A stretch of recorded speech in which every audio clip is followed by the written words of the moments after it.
Money laundering کر کے برطانیہ کے اندر اپنا پیسہ پارک کرتے ہیں، ان کے خلاف ضرور قانونی کارروائی ہونی چاہیے۔ اب اس پوری صورتحال میں جب میاں نواز شریف کو صحافیوں نے روکا تو سب سے پہلا سوال ان سے یہ ہوا کہ آپ یہ بتائیں کہ 12 اکتوبر 1999 کو جو مارشل لاء لگا تھا اور جب آپ کی حکومت تھی اور سابق صدر پرویز مشرف نے، سابق آرمی چیف نے مارشل لاء لگایا تھا، تو اس معاملے پر آپ کیا کہیں گے؟ اب اس سے پہلے تو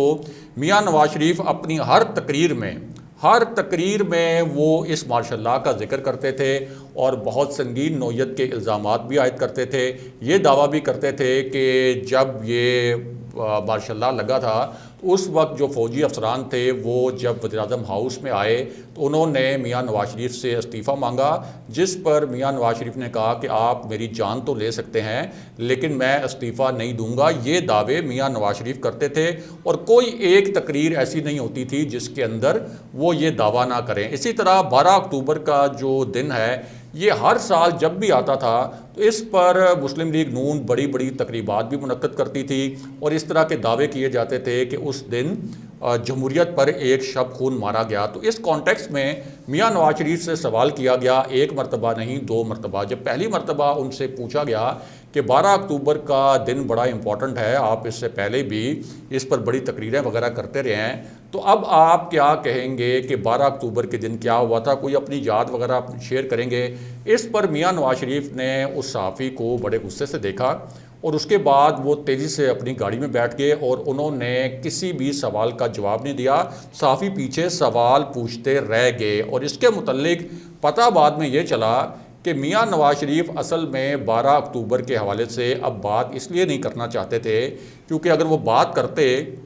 تو ظاہر ہے کہ وہ فوج کے خلاف بات کرتے، وہ آرمی کے خلاف بات کرتے، وہ دوبارہ سے یہ کہتے کہ آرمی نے شب خون مارا تھا 1999 میں ایک جمہوری حکومت پر۔ تو اس وقت وہ کسی قسم کی بات نہیں کرنا چاہتے تھے آرمی کے متعلق، کیونکہ شہباز شریف نے ان کو یہ پیغام بھیجا تھا کہ اس مرتبہ 12 اکتوبر کے حوالے سے ہم نے کوئی سٹیٹمنٹ نہیں دینا، کیونکہ یہاں پہ جو ڈی جی آئی ایس آئی کے حوالے سے ایک سچویشن پیدا ہوئی ہے، تو ایک جو تاثر بن رہا ہے کہ عمران خان اور جنرل باجوہ کے درمیان کوئی اختلافات پیدا ہو گئے ہیں، تو ہم نے اس اختلاف کو ایکسپلائٹ کرنا ہے اور اس کے اندر سے کوشش کرنا ہے کہ ہم فوج سے کوئی ریلیف حاصل کر لیں، فوج کو یہ بتائیں کہ ہم آپ کے بڑے تابعدار ہیں۔ اس لیے اگر ہم نے 12 اکتوبر کی یاد میں کوئی تقریب منعقد کی یا کوئی سٹیٹمنٹ دیا تو اس سے ہمارے پاس یہ جو سنہری موقع آیا ہے جس کے متعلق سیاسی حلقے کہتے ہیں کہ چور دروازے سے، بیک ڈور سے فوجی قیادت سے رابطے کر کے ریلیف لینا، تو ہمارے پاس سے یہ موقع ضائع ہو جائے گا۔ تو اس وجہ سے میاں نواز شریف نے حیران کن طور پر 12 اکتوبر کے حوالے سے کسی قسم کی کوئی بات نہیں کی۔ دوسری جانب مسلم لیگ نون کے ایک خفیہ اجلاس میں کیا ہوا، اور یہ جو اجلاس تھا اس کو بلایا ہی صرف اس لیے گیا تھا کہ ڈی جی آئی ایس آئی کی تعیناتی کے حوالے سے جو ایک صورتحال ہے اس میں مسلم لیگ نون کی کیا حکمت عملی ہونی چاہیے اور کس طرح سے مسلم لیگ نون اس صورتحال کا فائدہ اٹھا سکتی ہے، کیونکہ شہباز شریف نے اس اجلاس میں جو پارٹی رہنما تھے،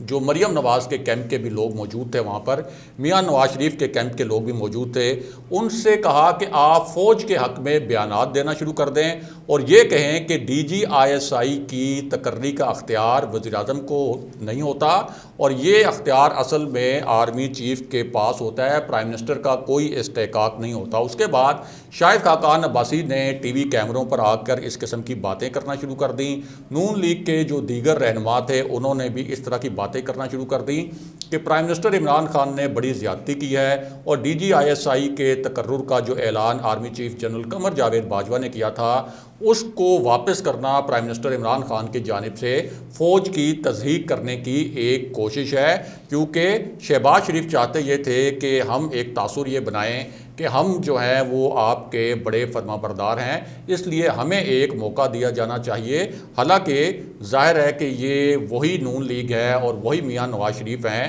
جنہوں نے army chief general Qamar Javed Bajwa اور جنرل فیض حمید پر اتنے سنگین الزامات لگائے کہ پاکستان کی تاریخ میں کسی بھی سٹنگ آرمی چیف یعنی حاضر سروس آرمی چیف اور حاضر service D G I S I پر کبھی بھی اس قسم کے الزامات نہیں لگے۔ اب اس کے بعد فضل الرحمان سے رابطہ کیا گیا اور مولانا فضل الرحمان سے کیا کہا گیا؟ یہ وہ مولانا فضل الرحمان ہیں جنہوں نے GHQ کے باہر دھرنوں کی دھمکیاں دی تھی، جنہوں نے کہا تھا کہ ہمارا مقابلہ وزیر اعظم عمران خان سے نہیں GHQ والوں سے ہے، جنہوں نے عبدالغفور حیدری کے ذریعے پارلیمنٹ کے اندر جنرل باجوہ کے خلاف بہت دھمکی آمیز لہجہ اختیار کیا اور یہ کہا کہ ہمارے جو مذہبی کارکن ہیں وہ GHQ کا گھیراؤ کریں گے، اور مکمل طور پر انہوں نے جو PDM کی تحریک تھی اس کا رخ وزیر اعظم عمران خان کے بجائے GHQ کی جانب موڑ دیا، اور آخری وقت تک مولانا فضل الرحمان اس بات پر اصرار کرتے رہے کہ جو لانگ مارچ ہونا ہے اور جو دھرنا ہونا ہے وہ GHQ کی جانب ہونا چاہیے۔ لیکن شہباز شریف کے اس اجلاس کے بعد، میاں نواز شریف کی انڈرسٹینڈنگ کے بعد، یعنی شہباز شریف نے جو میاں نواز شریف کو پیغام کنوے کیا تھا، اس کے بعد مولانا فضل الرحمان سے رابطہ کیا گیا اور مولانا فضل الرحمان نے یہ بیان دے دیا کہ فوج ہمارا ایک بڑا منظم ادارہ ہے، فوج ملک کی وقار کا ضامن ہے، فوج ملک کی سلامتی کی ضامن ہے، اور اس منظم ادارے کے اوپر وزیر اعظم عمران خان نے حملہ کیا ہے، اس کے وقار کو پامال کیا ہے، اور اس کے احترام میں وزیر اعظم عمران خان کمی لائے ہیں اور وہ ہر ادارے کو روند رہے ہیں۔ اور یہ وہ فضل الرحمان ہیں جو کہ جمہوریت کے علم بردار بن رہے تھے اور GHQ پر دھرنوں کی دھمکیاں دے رہے تھے۔ لیکن یہ سارے جو بیانات ہیں ان کو اگر آپ ایک سیکونس میں رکھیں تو آپ کو پتہ لگے گا کہ اپوزیشن اس وقت کس قسم کی سیاست کرنے کی کوشش کر رہی ہے اور اس پوری سچویشن میں سے کتنا گھناؤنا کھیل کھیل رہی ہے۔ لیکن جو اصل ٹوسٹ آیا اس پورے معاملے میں، وہ ٹوسٹ آیا مریم نواز کے حوالے سے، جنہوں نے ایک تہلکہ خیز سیاسی چال تو چلی لیکن ان کی یہ سیاسی چال الٹ گئی اور ناکام ہو گئی۔ اور یہ بھی وہی مریم نواز ہیں جنہوں نے آزاد کشمیر کے حوالے سے ایک ایسا ٹویٹ کیا جو کہ بھارتی میڈیا کی ہیڈ لائن بن گیا۔ بھارتی میڈیا نے اس حوالے سے بڑی زہریلی خبریں چلائیں اور مریم نواز نے یہ ٹویٹ اس وقت کیا جب آزاد کشمیر میں مسلم لیگ نون کو بدترین شکست کا سامنا کرنا پڑا۔ اس کے بعد مریم نواز نے اس طرح کے فیک ٹویٹس کیے کہ آزاد کشمیر میں پاک فوج کے خلاف بغاوت ہو گئی ہے اور وہاں کے جو لوگ ہیں وہ اس وقت آزادی کے نعرے لگا رہے ہیں۔ یہ بھی لکھا کہ اس سے پہلے تو مقبوضہ کشمیر میں آزادی کے نعرے لگتے تھے لیکن اب آزاد کشمیر میں بھی پاکستان سے آزادی کے نعرے لگ رہے ہیں۔ اس کے ساتھ ساتھ انہوں نے جنرل باجوہ کو بھی کئی مرتبہ دھمکیاں دیں، یہ تاثر بھی دیا کہ ریاستی عہدیداروں کی کوئی ویڈیوز بھی ان کے پاس موجود ہیں، اور ساتھ ہی جنرل فیض حمید کے متعلق تو انہوں نے بار بار ٹی وی کیمروں کے سامنے بھی اور اپنے ٹویٹر پر بھی ان پر وہ کڑی تنقید کرتی رہیں۔ لیکن اب جب وہ میڈیا کیمروں کے سامنے آئیں تو انہوں نے یہ ایک بڑی عجیب بات کی کہ جو تقرریوں کے فیصلے ہونے ہیں اہم اداروں میں، یعنی جیسے DGISI کی تقرری ہے، اس پر وزیر اعظم عمران خان جادو ٹونوں کا سہارا لے رہے ہیں۔ انہوں نے اشارتاً ظاہر ہے کہ خاتون اول کی جانب اشارہ کیا جن کا ایک مذہبی رجحان ہے، ان پر بڑے بے بنیاد قسم کے الزامات عائد کیے، اور بالکل اسی طرح جیسے مسلم لیگ نون کا ایک ٹریک ریکارڈ ہے کہ 90s میں میاں نواز شریف خود بے نظیر بھٹو شہید کے متعلق اتنے گھناؤنے الفاظ استعمال کرتے رہے کہ وہ الفاظ یہاں پر اس وی لاگ میں دوبارہ دہرائے بھی نہیں جا سکتے، ان کو نقل نہیں کیا جا سکتا۔ اسی طرح میاں نواز شریف اپنے جو اس وقت نون لیگ کے رہنما تھے ان کو باقاعدہ اسائن کرتے تھے کہ جب بھی بے نظیر تقریر کریں گی قومی اسمبلی میں تو آپ نے ان کے اوپر بیہودہ نعرے جو ہیں وہ ان کے خلاف لگانے ہیں اور ان کے اوپر ہوٹنگ کرنی ہے۔ تو اسی طرح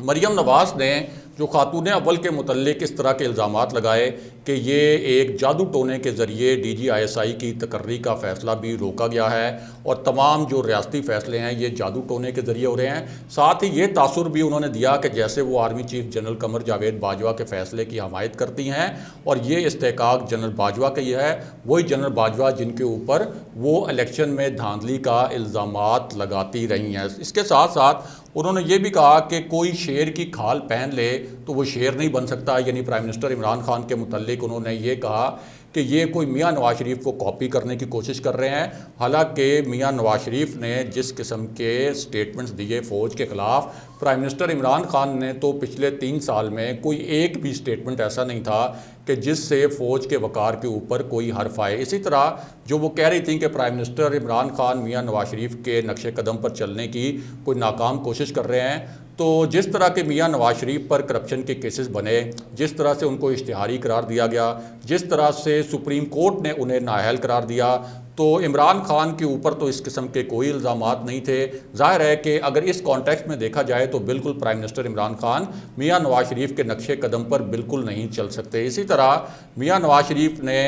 جو سابق آرمی چیف تھے جنرل آصف، ان کو BMW کار دینے کے لیے ایک آفر بھی کی تھی، ان کو رشوت کی آفر کی تھی جو انہوں نے ٹھکرا دی تھی۔ تو عمران خان تو میاں نواز شریف کے نقش قدم پر چلتے ہوئے کسی آرمی چیف کو یا کسی ریاستی ادارے کے سربراہ کو اس طرح کی رشوت نہیں آفر کرتے یا اس طرح کے لالچ نہیں دیتے۔ لیکن مریم نواز کی یہ جو پوری کوشش تھی، یعنی جو انہوں نے وہاں پر اس قسم کے بیانات دیے خاتون اول کے حوالے سے، اس کا مقصد یہ تھا کہ فوج کو یہ پیغام پہنچایا جائے کہ آپ کے جو فیصلے ہیں وہ بھی ہمارے پاس ایسی کو مصدقہ اطلاعات ہیں کہ بنی گالہ میں خاتون اول کر رہی ہیں۔ طوطا فال جیسے الفاظ بھی انہوں نے استعمال کیے، حالانکہ وہ خود ایک گلاس لے کے گھومتی رہتی ہیں مریم نواز، اور اس حوالے سے بھی بڑے سوالات اٹھتے رہتے ہیں کہ آخر یہ گلاس کی کیا کہانی ہے، کیا اس کے اندر کوئی تعویذ گنڈا ہے، کوئی جادو ہے، کوئی جادو ٹونا ہے۔ اور آزاد کشمیر کا جو الیکشن تھا اس میں بھی ہر ریلی میں، ہر کیمپین میں وہ گلاس مریم نواز کے ہاتھ میں دیکھا گیا۔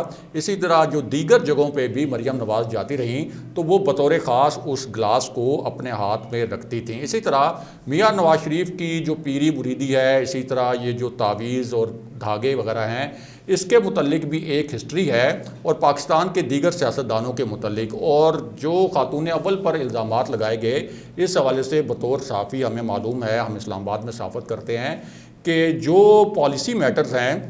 ان میں خاتون اول کا عمل دخل بالکل بھی نہیں ہے۔ اگر ان کی کوئی سجیشنز آتی ہیں تو وہ صرف اس حوالے سے آتی ہیں جو فلائی کام ہے، مثال کے طور پر پناہ گاہوں کے حوالے سے، یتیم خانوں کے حوالے سے، اور اگر کسی جگہ پر کسی یتیم سے، بیوہ سے، کسی مسکین سے زیادتی ہو رہی ہے تو یہ جو معاملات ہیں ان پر وہ وزیر اعظم عمران خان کی توجہ دلاتی رہتی ہیں، کیونکہ prime minister Imran Khan national issues کے اوپر بہت زیادہ بزی ہوتے ہیں، پورا دن ان کے 6-7 اجلاس ہوتے ہیں، بڑا بزی اسکیجول ہوتا ہے۔ تو یہ جو معاملات ہیں یعنی فلائی کاموں والے معاملات، صرف ان پر ان کی کوئی سجیشنز ہوتی ہیں، اور وہ ان کو بھی یعنی اس حوالے سے جو منصوبے وغیرہ بنتے ہیں ان کی کوئی ایگزیکیوشن کرنا یا ان کے حوالے سے کوئی ٹینڈرز وغیرہ، اس میں بھی کوئی خاتون اول کا کوئی کردار نہیں ہوتا، صرف یہ ایک سجیشن ہوتی ہے جس کا پرائم منسٹر عمران خان خود بھی ذکر کر چکے ہیں کہ کئی مرتبہ اس طرح کے جو سوشل ایشوز ہیں ان کی جو توجہ ہے، ان پر جو توجہ ہے وہ خاتون اول ہی دلاتی ہیں اور بتاتی ہیں کہ مجھے بطور پرائم منسٹر ان چھوٹے چھوٹے ایشوز کے اوپر بھی توجہ دینی چاہیے۔ اب اس پوری صورتحال میں جو مریم نواز نے بات کی خاتون اول کے متعلق، ہمارے ذرائع کا یہ کہنا ہے کہ یہ بھی پوری ایک پلاننگ کے ساتھ کی گئی۔ نون لیگ نے ایک اجلاس میں یہ پلان کیا تھا اور ایک باقاعدہ سکرپٹ لکھا گیا تھا، اور مریم نواز جب یہ ٹاک کر رہی تھیں تو وہ ایک پیپر پر سکرپٹ لکھا بھی ہوا تھا، مریم نواز نیچے دیکھ کر اس سکرپٹ کو پڑھ بھی رہی تھیں، اور اس کا پورا مقصد یہ تھا کہ اب کچھ اس طرح کا تاثر دیا جائے کہ نون لیگ کو اگر کوئی ریلیف مل جائے، نون لیگ کو کوئی ڈیل مل جائے تو پھر وہ پوری طرح فوج کے ساتھ کھڑی ہو جائے گی، جنرل باجوہ پر جو الزامات ہیں اس معاملے پر پوری خاموشی اختیار کر لے گی، اور جو پرائم منسٹر عمران خان نے یہ ڈیسیجن لیا ہے DGISI کے حوالے سے، اس حوالے سے پرائم منسٹر عمران خان کی مخالفت بھی کی جائے گی، اور یہاں تک کہ شہباز شریف نے جو رابطے وغیرہ کیے اس میں فوج کی یہ پلس بھی چیک کرنے کی کوشش کی کہ اگر ہم کوئی لانگ مارچ وغیرہ کرتے ہیں تو کیا فوج کوئی سپورٹ وغیرہ کر سکتی ہے اپوزیشن کو۔ لیکن ہمارے جو ذرائع ہیں ان کا کہنا یہ ہے کہ اس طرح کے رابطے شہباز شریف پہلے بھی کرتے رہے ہیں، اب بھی انہوں نے کیے ہیں، لیکن فوج کو یہ احساس ہے کہ مسلم لیگ نون کی کس طرح کی پالیسی رہی ہے، ریاست مخالف بھی میاں نواز شریف کی اور مریم نواز کی بھی۔ اسی طرح فوج کو یہ بھی معلوم ہے کہ وزیر اعظم عمران خان نے فوج کا وقار اور جو احترام ہے اس کو کس طرح سے ملحوظ خاطر رکھا، اور فوج کو یہ بھی احساس ہے کہ DGISI کا جو معاملہ ہے اس کے اوپر کون سازش کرنے کی کوشش کر رہا ہے کہ کسی طریقے سے فوج کو اور سول حکومت کو لڑایا جائے۔ تو ہمارے ذرائع کا کہنا یہ ہے کہ یہ جو رابطے وغیرہ کیے جا رہے ہیں ان کا فوج نے کوئی مثبت اثر نہیں لیا۔ جو پاک فوج کے رینکس ہیں ان میں پرائم منسٹر عمران خان کا بڑا عزت و احترام ہے، جبکہ میاں نواز شریف کے لیے ایک عمومی ناپسندیدگی پائی جاتی ہے۔ اس وجہ سے یہ جو پورا ایک کھیل کھیلا گیا تھا شہباز شریف کی جانب سے اور مریم نواز کی جانب سے کہ کسی طریقے سے فوج کی خوشنودی حاصل کی جائے اس نازک موقع پر، یہ پلان ہمارے ذرائع کہہ رہے ہیں کہ فیل ہو گیا ہے، اور دونوں طرف سے یعنی سول حکومت کی جانب سے بھی اور فوجی قیادت کی جانب سے بھی یہ پہلے سے طے ہو چکا ہے کہ اس معاملے کو مزید فیول اپ نہیں ہونے دیا جائے گا، اور اس حوالے سے جو سازشی عناصر ہیں ان کی کوئی سازش بھی کامیاب نہیں ہونے دی جائے گی۔ اگلے پروگرام تک کے لیے خدا